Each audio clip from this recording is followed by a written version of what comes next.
எல்லோருக்கும் தீபாவளி வாழ்த்துக்கள். எது உண்மையான தீபாவளி? படிக்கிறோம், பட்டம் பெறுகிறோம், திருமணமாகி விடுகிறது, குழந்தைகள் பிறந்து விடுகிறார்கள். ஆனால்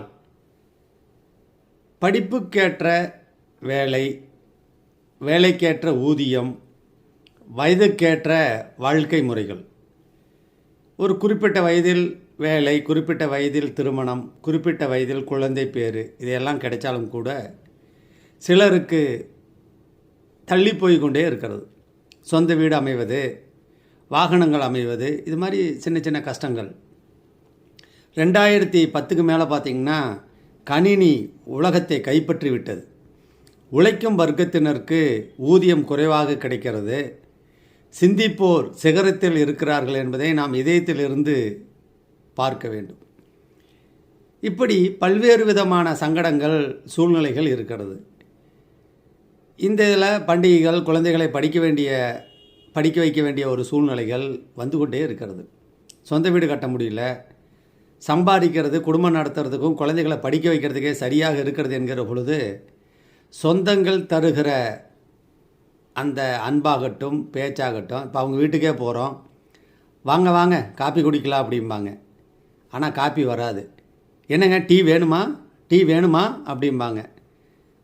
மதியம் சென்றால் சாப்பிட்றீங்களா அப்படிம்பாங்க. சாப்பாடு கிடைக்காது. இதெல்லாம் ஏன் கிடைக்காது அப்படி என்றால், நமக்கு உரிய பண வசதி இல்லை, வீடு இல்லை, சொகுசான வாகனம் இல்லை என்பதை அவர்கள் அந்த காஃபி, டீ, டிஃபனில் நமக்கு எள்ளி நகையாடுகிற போல சொல்லி கொடுக்கிறார்கள். வாழ்க்கை என்ன நமக்கு பாடம் சொல்கிறது? நாளும் நமக்கு ஒரு பாடம்தான். பணம் மட்டுமே பிரதானமாக இருக்கிறது இந்த உலகத்தில். நான் நல்லவன், யோகியன், அன்பானவன், பிறருக்கு உதவிகரமாக இருப்பேன், பாசத்தை காட்டுவேன் என்பதெல்லாம் நம்மை நாமே ஏமாற்றிக் கொள்கிற வழிகள். பணத்தை தேடினால் மாத்திரமே மனிதர்கள் கூட்டம் கூட்டமாக நம்ம இடத்தில் வருவார்கள், சொந்த பந்தங்கள் சேருவார்கள். அது யாராக வேண்டுமானாலும் இருக்கட்டும்.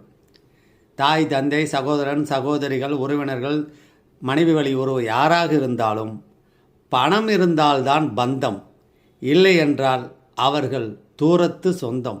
அருகில் இருந்தாலும் கூட இதயத்தால் அருகில் இருக்க மாட்டார்கள். பணம் இருந்தால் தூரத்தில் இருந்தாலும் இதயத்தில் அருகில் இருப்பார்கள். உங்களிடத்திலே பணம் இல்லை என்றால் அருகில் இருந்தாலும் கூட வெகு தொலைவிலே அவர்கள் இதயத்தால் இருப்பார்கள். பேச்சும் அவர்களுடைய நடவடிக்கை